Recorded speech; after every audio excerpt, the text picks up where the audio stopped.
This morning, the Screen Actors Guild will vote on whether or not to strike, potentially moving tens of thousands of actors off the set and into the picket line. Late night negotiations between the union and Hollywood studios failed to reach a deal before midnight Pacific time deadline. National correspondent Mara Siriani has been following the negotiations, and she joins us now with the latest. Hey Mara, what you know?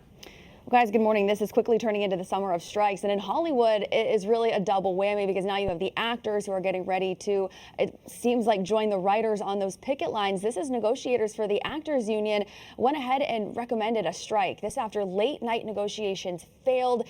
This is a statement from the Screen Actors Guild. They said, quote, after more than 4 weeks of bargaining, the Alliance of Motion Picture and Television Producers remains unwilling to offer a fair deal on key issues that are essential to our members. We've been talking about those key issues at the core of their demands: an increase in minimum pay, more residuals from streaming services like Netflix, and limiting the use of artificial intelligence, essentially the same issues that drove the writers union to hit the picket lines nearly 3 months ago. And residual income for streaming content is really a huge part of this because it helps actors stay afloat as they await the next gig, with most actors working on a project-to-project basis. Some could go years without working. Now, the U.S. Department of Labor reported 54,000 actors made a mean pay of about $36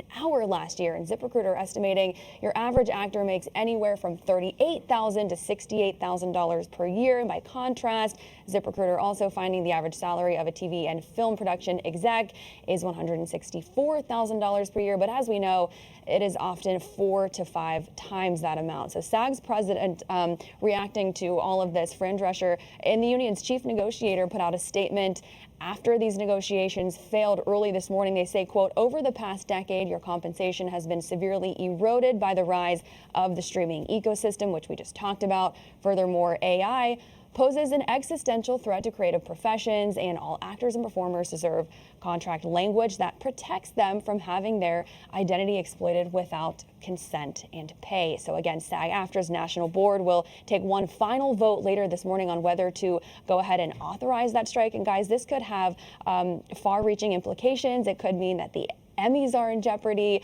Thousands of people could, work could be put on hold. And then also some of your favorite shows, we may not see them on TV this fall.